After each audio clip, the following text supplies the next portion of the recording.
Bonsoir à tous et bienvenue dans Plus d'actu. L'Europe est-elle en train de virer à droite, voire à l'extrême droite? C'est la question que nous allons nous poser dans ce magazine ce soir. Nous allons vous proposer un débat en deux temps aujourd'hui. Un premier temps pour analyser les résultats de l'élection au Parlement européen avec une poussée des extrêmes qui n'a peut-être pas été aussi forte que ce que les sondages annonçaient. Et puis un second temps consacré à la situation en France avec des Français qui revoteront dès le 30 juin et où l'hypothèse de voir peut-être Jordan Bardella devenir Premier ministre n'est désormais plus tout à fait exclue. Voilà, et pour nous éclairer sur ces questions, deux interlocuteurs, un politologue, un journaliste. Le journaliste, c'est Jean Quatremer, bonsoir. Bonsoir. Vous êtes le correspondant à Bruxelles pour le journal Libération, grand spécialiste des questions européennes. Et puis Benjamin Billard, vous êtes politologue au CRISP, le Centre de recherche et d'information sociopolitique. On va commencer donc par le Parlement européen et les nouveaux équilibres. Après l'élection de dimanche, on craignait une forte poussée des partis extrêmes, et notamment de l'extrême droite. Elle est peut-être un petit peu moins forte que prévu, cette poussée. On va écouter une déclaration qui date de ce matin. C'est celle d'Ivan Verhofstadt, le vice-président des Engagés, qui est aussi désormais élu au Parlement européen. Nous l'échappons belle quelque part, c'est moins pire, si je peux me permettre de m'exprimer ainsi, c'est moins pire que ce qu'on aurait pu craindre. Nous avons encore 5 ans pour réussir. Est-ce qu'il faut associer d'une manière ou d'une autre l'extrême droite à l'exercice du pouvoir? Est-ce que c'est une manière de lui brûler les ailes et de la mettre à l'épreuve et éventuellement de la dégonfler? Est-ce qu'on doit avoir ces stratégies ou pas? Le pire, c'est de perdre sa boussole quand il fait noir. Aujourd'hui, nous devons la garder. Cette boussole, c'est de ne pas travailler de quelque manière que ce soit. Ça veut dire que si le Parti populaire européen, notamment Ursula von der Leyen, tendait la main à l'extrême droite, ça vous poserait problème? Ça me poserait un grave problème, un très grave problème.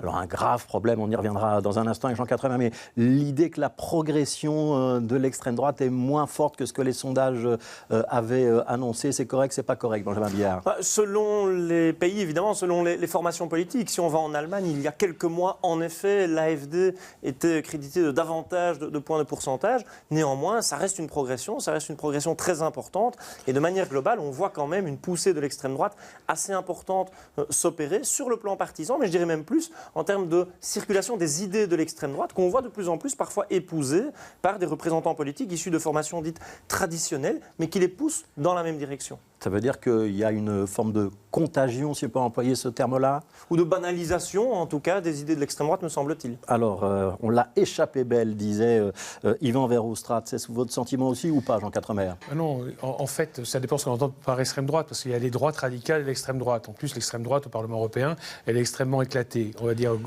grosso modo, vous avez deux grandes familles d'extrême droite. Celle qui est au sein de ECR, c'est-à-dire les conservateurs nationalistes, là où il y a Fratelli d'Italia, le PiS polonais, etc. Ce sont des partis qui sont atlantistes, donc pro-OTAN, et qui sont pro-Ukraine et donc anti-russes, et qui sont sur le plan des valeurs extrêmement conservateurs. Et vous avez à côté de ça une autre famille, beaucoup plus à droite, parce que les deux sont très autoritaires, il ne faut pas rêver, et les deux sont allergiques à l'islam, sont allergiques à l'immigration.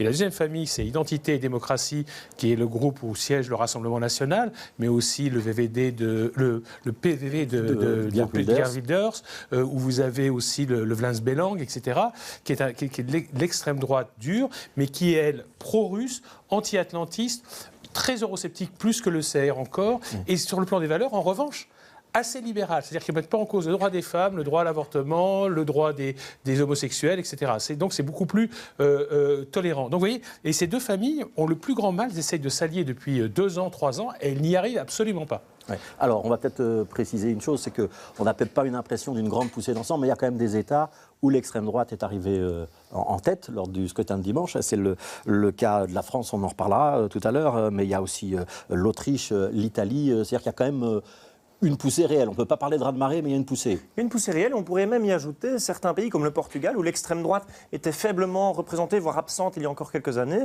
et a réussi, à travers le parti de Chega par exemple, à intégrer les institutions européennes. Alors je vous propose qu'on voit quand même la répartition des sièges de ce nouveau Parlement européen. La première famille politique, ça reste le PPE, donc c'est le Parti populaire européen, la famille démocrate chrétienne, 185 députés. On a ensuite le groupe socialiste, 135 sièges, les libéraux, 71 69. Ils en ont quand même perdu une vingtaine. Chute également d'une vingtaine de sièges pour les Verts européens. Et puis donc les deux groupes sur la droite dont parlait Jean Quatremer, hein, ECR et ID. Ce sont donc là vraiment les deux partis d'extrême droite. Parce que ce tableau n'est pas tout à fait exact. Parce que vous voyez, il y a les non-inscrits voilà. et autres. J'allais arriver là-dessus. Voilà. Il y a encore tous les non-inscrits. Il y en a une cinquantaine. Ça veut dire que ça va encore bouger. Regardez, le réservoir, c'est non-inscrits et autres. Ouais. Ça veut dire que ça va encore bouger. Ça, c'est l'exercice à chaque législature. Exemple. On va s'affilier, les groupes vont se modifier. Le dernier groupe qui va se constituer, ça sera Identité Démocratie qui se constituera le 7 juillet, mais en l'occurrence, comme ça sera les élections en France, ça sera sans doute plus tard. Mais je vais vous donner un exemple. Par exemple, aujourd'hui, l'Alternative für Deutschland, l'AfD, qui a été chassée du groupe Identité Démocratie par le Rassemblement national à la suite des déclarations, je dirais, pro-nazi de son leader, hein, où il avait expliqué que tous les SS n'étaient pas forcément des criminels. Là, l'AfD vient de se débarrasser de ce leader parce qu'il est trop encombrant. Et je vous fiche mon billet que l'AfD et ses 16 ou 17 eurodéputés vont évidemment rejoindre le groupe Identité Démocratie. Parce que je rappelle une règle de base qui est, pour former un groupe politique, il faut au minimum des ressortissants de 7 pays. Or, aujourd'hui, Identité Démocratie est juste à 7 pays. Donc là, ils ont un vrai problème de survie qui risque de se poser. Donc c'est un réservoir en fait de sang. Donc en fait, tout ce qui est à l'extrême droite, là, en dehors du mouvement 5 étoiles qui est aussi chez les non-inscrits, tout le reste est susceptible de rejoindre ECR ou ID. Ça veut dire que ces deux groupes d'extrême droite vont probablement gonfler dans les prochaines semaines. On essaie de trouver une majorité au Parlement européen, Jean Quatremer. 185 élus pour le PPE, 135 pour les socialistes, ça fait 324, c'est pas une majorité. Si j'ajoute Renew, les libéraux, même s'ils ont été sanctionnés, là par contre, j'arrive à 413 eurodéputés, il faut 361 pour faire une majorité. Ça veut dire qu'on se dirige vers cette majorité-là ou il y a d'autres options possibles? Non, il n'y a aucune autre option possible parce que même si le PPE, par exemple, voulait s'allier avec les nationalistes conservateurs de l'ECR, une partie du PPE ne suivrait pas. Un exemple, par exemple, les Polonais, donc de Donald Tusk, hein, qui sont des libéraux, ils s'appellent libéraux, mais c'est des conservateurs, qui siègent au sein du groupe PPE. Si jamais il y avait une alliance avec ECR où se trouvent leurs adversaires politiques du PiS, évidemment, ils quitteraient le PPE. Donc, il n'y a pas d'alternative à droite. La seule combinaison gagnante, c'est la combinaison actuelle, donc PPE, socialistes, centristes. Et libéraux. Voilà, les centristes libéraux. Et ils ont une majorité, mais qui est très légère, parce qu'en fait, c'est une majorité de 40 sièges, car il faut que les gens n'oublient jamais qu'au sein du Parlement européen, il n'y a pas de discipline de vote. La logique qui l'emporte, c'est toujours la logique nationale sur la logique politique. La logique politique joue, mais d'abord la logique nationale. Alors, une toute dernière question pour vous, Jean. On a entendu Yvan Verhofstadt dire que ça lui posait un problème si le PPE s'ouvrait à droite. Et il faisait référence à un épisode précis, c'est une déclaration d'Ursula von der Leyen concernant Giorgia Meloni. Alors, j'imagine que le fait que les engagés quittent le PPE, ça ne fait pas trop peur à Ursula von der Leyen, ce n'est qu'un siège. Mais ça a crispé quand même au sein du PPE ou pas trop, cette question-là? Non, disons que Meloni, depuis qu'elle est au pouvoir, depuis 1 an et demi, elle donne des gages de bonne européanité, ça c'est clair, même si elle est très réactionnaire à l'intérieur. Le PPE ne s'est pas crispé là-dessus, mais en revanche, les socialistes et les centristes ont dit non. Il n'est pas question qu'on gouverne avec le CR. Mais ce qui est possible, et moi je pense que c'est une des manœuvres qui est en cours actuellement, c'est que Fratelli d'Italia de Giorgia Meloni rejoigne le PPE, mais comme groupe allié. Donc comme on avait fait à l'époque avec les conservateurs britanniques. Donc un PPE-DE, et j'aurais juste cette partie-là qui rejoindrait le PPE. Oui, c'est intéressant ce que dit Jean Quatremer. Benjamin Biard, ça fait partie quelque part aussi d'une sorte de stratégie d'establishment ou de banalisation des partis d'extrême droite. Ils sont en mouvement pour devenir des partis classiques, entre guillemets? Mais on peut voir différents mouvements. Si on pense au Fidesz, qui a quitté le groupe PPE il y a quelques années, juste avant d'en être exclu, on avait une tendance inverse. Je crois qu'on peut s'attendre à une forme de reconfiguration de l'espace politique européen, de l'extrême droite particulièrement. Ça ne veut pas dire une réunion au sein d'un groupe politique, je n'y crois absolument pas. Néanmoins, on peut voir des mouvements. On a vu des appels du pied entre Fratelli d'Italia et le RN aussi ces derniers temps, par exemple. On voit bien que Vox ou Tchega, par exemple, pourraient aussi revoir leurs alliances potentiellement au niveau européen. Donc, on peut s'attendre à du mouvement, je crois, qui viendrait potentiellement rebalancer le poids de chacun de ces groupes. Et à nouveau, sans oublier évidemment les non-inscrits, les autres, au sein desquels siègent aussi des représentants de l'extrême droite. Les groupes qu'on vous a montrés sur le graphique sont donc bien amenés à grossir. On a bien compris cette prévention-là. On va s'intéresser d'un peu plus près à ce qui se passe en France, si vous voulez bien, avec le Rassemblement national qui a obtenu 31% des suffrages à ces élections européennes dimanche dernier. Ça lui donne 30 députés européens. Il faut ajouter voté 5% pour La France Fière, qui était la liste emmenée par Marion Maréchal, qui, elle, aura 5 députés. Donc une poussée de l'extrême droite très claire, qui a peut-être poussé Emmanuel Macron à annoncer la dissolution de l'Assemblée nationale. On l'écoute. La montée des nationalistes, des démagogues, est un danger pour notre nation, mais aussi pour notre Europe, pour la place de la France en Europe et dans le monde.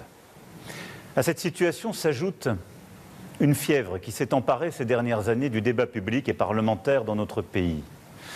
Un désordre qui, je le sais, vous inquiète, parfois vous choque, et auquel je n'entends rien céder.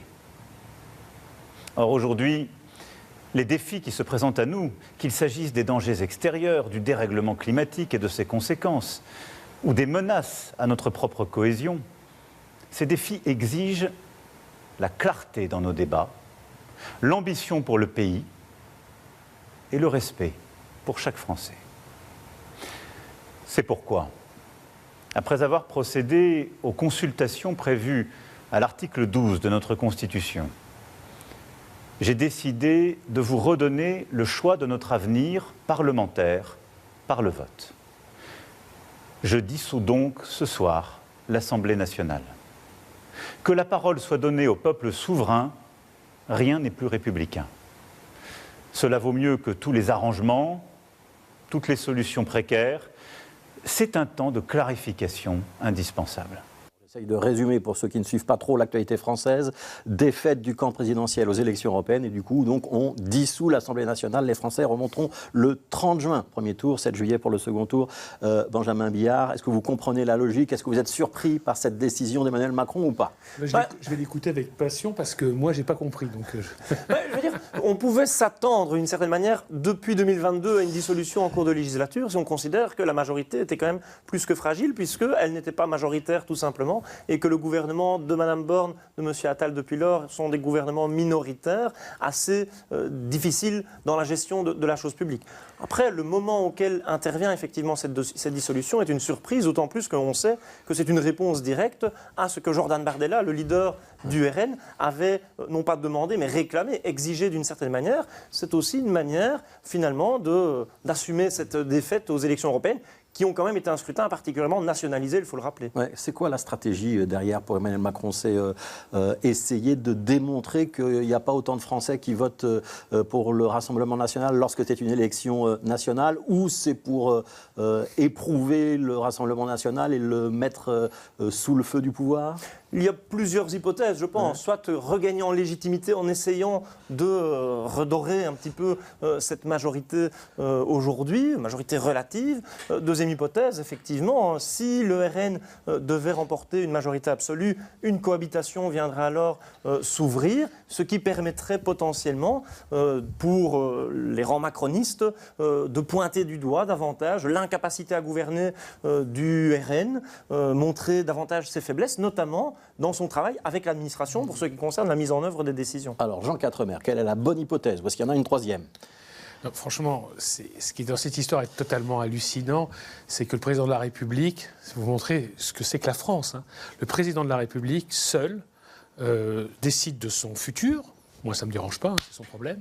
Du sort de la France, parce qu'il y a une bonne chance quand même qu'au mois de juillet, nous ayons un gouvernement Rassemblement national ou une France totalement ingouvernable, ça ne peut pas l'exclure. C'est l'une ou l'autre hypothèse, mais en tous les cas, pas une victoire du camp présidentiel. Ouais, même s'il est entré en campagne, il a tenu un grand discours ce matin en disant que c'était le combat des valeurs, il a une chance de redresser la barre en 15 jours ou pas? Juste, je pense que les gens ont voté pour le Rassemblement national parce qu'ils ne supportent plus Emmanuel Macron, ils ne supportent plus le camp présidentiel composé de jeunes gens arrogants, dominateurs et sûrs d'eux-mêmes. On va dire les choses comme ça. Et si on a 577 petits Macron qui font campagne, je pense que l'effet risquait d'être terrible. D'autant plus que s'il perd, là, je peux vous assurer qu'il va devoir démissionner, puisqu'il s'engage personnellement dans la campagne. Imaginez le 7 juillet, vous avez une majorité absolue au Rassemblement national. Est-ce qu'Emmanuel Macron peut rester en place? Non. Même s'il perd, même si son camp a une majorité relative, il ne peut pas rester. C'est d'autant plus dingue cette affaire, c'est que la Constitution de la Ve République avait été imaginée par Michel Debré, donc en 1958, pour justement pouvoir diriger la France malgré des majorités faibles. C'est-à-dire que tous les instruments existent. L'Assemblée nationale en France n'a pas beaucoup de pouvoir. Tous les pouvoirs sont entre les mains, en réalité, du gouvernement et en fait du président de la République depuis qu'il est élu au suffrage universel. Donc il pouvait très bien continuer comme ça. Et c'est pour ça que je trouve que sa décision est d'autant plus folle que c'est pas seulement le sort de la France qu'il met en jeu, c'est aussi le sort de l'Europe. Et ça, c'est impardonnable. Parce que si demain, on a un gouvernement en France, Rassemblement national, vous pouvez dire adieu à l'aventure communautaire. Oh, pas qu'ils vont quitter l'Europe, il n'y aura pas de Frexit, ça ne sera pas comme ça. Ils seront juste plus là, ils ne proposeront plus rien. Et l'Europe, si on n'est pas derrière en train de la pousser, eh bien, il ne se passe plus rien. Et c'est ça le risque. Macron démission en cas de victoire du Rassemblement national, ce n'est pas une obligation constitutionnelle. Hein. Non, on verra évidemment ce qui se passera, mais effectivement, ça ouvre de nouvelles perspectives aussi pour l'extrême droite en France et au niveau européen, certainement. D'autant plus que ça pourrait servir, si c'est encore nécessaire pour certains à l'étranger, de modèle pour dire, regardez, l'extrême droite se rapproche, est capable de se rapprocher des lieux de pouvoir toujours plus, même si finalement on voit que ces expériences se multiplient déjà depuis une vingtaine d'années. Justement, l'idée qu'on grille ou qu'on érode l'extrême droite en la faisant participer au pouvoir, qu'on en détourne les électeurs qui finalement après préfèrent d'autres solutions. Dans le passé, ça a marché? Il y a des endroits où cette stratégie a été une réussite ou pas? Alors parfois ça a marché, par exemple au début des années 2000 en Autriche. Néanmoins, on a vu que l'extrême droite, aujourd'hui typiquement, par exemple dans le cadre de ces élections européennes, c'est la première formation politique. On voit donc qu'à long terme, ça ne marche pas. Dans des cas, par exemple en Suisse, où l'extrême droite est sans discontinuer au pouvoir, là aussi, on voit qu'elle a la capacité de se renforcer. En Suisse, l'extrême droite, l'UDC, est le premier parti à l'Assemblée, à la Chambre basse, le Conseil national suisse, depuis 2003, ça fait plus de 20 ans. Donc on voit qu'il n'y a pas de loi mathématique de déception et donc d'affaiblissement ultérieur de l'extrême droite. Jean Quatremer, c'est un pari fou, un pari osé. Est-ce que c'est finalement le caractère d'Emmanuel Macron, président disruptif, qui aime bien créer la surprise, qui aime bien être en dehors des codes, qui parle là? Oui, tout à fait. Enfin, là, il a tenté une Pedro Sanchez, hein, on va appeler ça comme ça, comme au football. Donc Sanchez, l'année dernière, qui est confronté à une série de défaites électorales, qu'est-ce qu'il fait? Il dissout, et paf, alors que tout le monde le donnait battu, il est réélu. C'est une chance de réussir ou pas pour vous? Non, j'ai du mal à voir. Alors il faudrait étudier circonscription, parce que c'est pas un scrutin, précisons pour nos amis belges, qui c'est pas un scrutin proportionnel, c'est un scrutin majoritaire à 2 tours dans le cadre de circonscription. Voilà. Et des circonscriptions qui sont taillées sur mesure parfois, etc. Donc c'est très compliqué et on peut pas calquer le résultat du scrutin européen sur ce qui va se passer le 30 juin. Et le problème, c'est que si il se plante, et je pense qu'il va se planter, c'est qu'il nous aura fait une David Cameron. David Cameron qui dit « je vais faire un référendum sur le Brexit, je vais le gagner, j'en suis quasiment certain, hop, on y va ». Il y va, il fait ce référendum, et toute la classe politique britannique se retrouve face à un Brexit qui est une catastrophe et que les gens regrettent aujourd'hui. Ouais. Voilà. Donc franchement... Un mot sur ce qui est en train de se passer en France. On a vu hier l'annonce d'une alliance entre les Républicains, c'est le parti gaulliste, autrefois le RPR, avant ça encore l'UDR, faire alliance avec donc le Rassemblement national. Ils se sont partagés un certain nombre de circonscriptions. Ouais. Sauf que là, Ciotti, enfin moi j'en suis resté là, hein, c'est Ciotti qui a proposé ça, tous les barons... Ça n'engage pas le parti pour vous? Non, ça n'engage pas le parti. Tous les barons du parti ont sorti les mitrailleuses lourdes. Ciotti va se retrouver à poil, il faut dire les choses comme ça, il s'est avancé tout seul, et tout le monde a dénoncé la manœuvre, et ce qui va se passer, c'est que c'est sans doute un Wauquiez qui est sans doute un Donc c'est pas fini, l'histoire au sein des Républicains n'est pas terminée. Non, ils sont en train d'exploser en plein vol. C'est-à-dire que là, encore une fois, c'est encore du Macron pur. Macron a tué le centre gauche, il est en train de tuer le centre droit et il se retrouve seul face au RN comme une espèce de recours ultime. C'est catastrophique. Quand on veut tuer les forces traditionnelles, républicaines, démocrates, eh bien, on se retrouve un jour avec l'extrême droite au pouvoir. Il y a un front de gauche qui est en train de se créer avec la France insoumise, le Parti socialiste, les Verts et le Parti communiste. Ça a une chance de peser dans la balance, de faire un bon score électoral ou pas? Le problème, c'est qu'ils font, des unis, ils font à peu près 35% des voix, des unis. Hein. Unis, on va faire entre 25 et 30%. Il y a une déperdition de 5 à 10 points. Pourquoi il y a une déperdition? Parce que moi, par exemple, qui ai voté Raphaël Glucksmann, eh bien, je ne voterai en aucun cas pour le Front populaire. Pourquoi? Ils appellent ça Front populaire, faut oser. Parce que LFI est désormais un parti antisémite, qui a vraiment fait une campagne antisémite, agressant les Juifs, agressant Israël, et totalement aligné sur le Hamas islamiste. Je ne me reconnais pas dans les valeurs défendues par LFI. Oui, Benjamin Billard, quand on additionne des partis, quand ils vont ensemble, il n'y a pas un effet mécanique qui leur profite? Ça a profité à la gauche autrefois, d'être réunis. Ça a pu profiter aussi à d'autres formations politiques. Si on se souvient historiquement, au niveau local, cette fois, d'un premier grand succès de l'extrême droite française, contemporaine en tout cas, c'était 1983 à Dreux, à la faveur d'un accord à l'époque avec le RPR déjà. Pour le petit rappel historique, au niveau local, c'est vrai, mais ça leur avait permis, dans le cadre d'une élection partielle, si j'ose dire, de monter au sein d'un exécutif au niveau local à l'époque. Ouais. L'enjeu, c'est quoi, Jean Quatremer?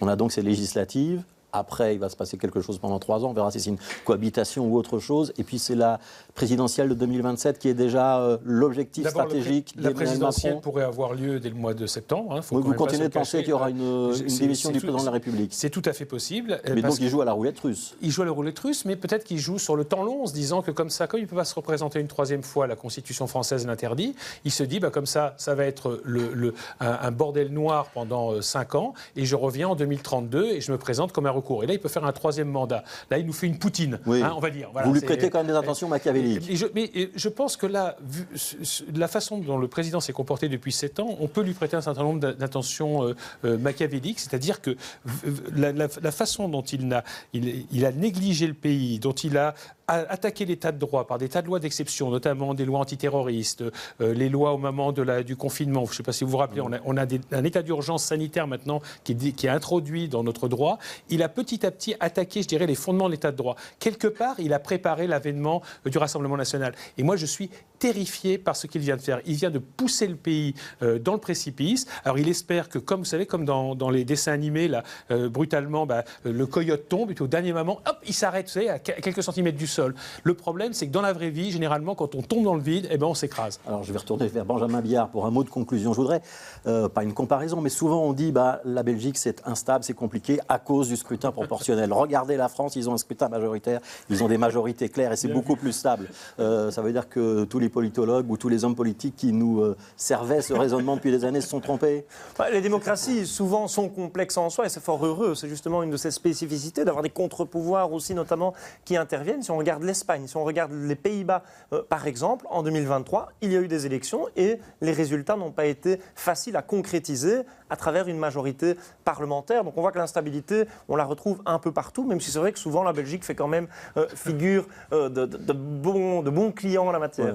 Là, on est plutôt dans une exception. C'est l'effet inverse qui se produit. Pour le moment, selon le niveau de pouvoir. Si on considère le niveau régional bruxellois, on peut peut-être en discuter davantage. Merci beaucoup, Benjamin Billard, politologue au CRISP. Jean Quatremer, correspondant à Bruxelles pour le journal Libération. Demain, on parlera de mobilité, on parlera de good move à Bruxelles. Est-ce qu'on peut vraiment changer de politique de mobilité en région bruxelloise? Question qui intéressera sûrement le prochain gouvernement régional.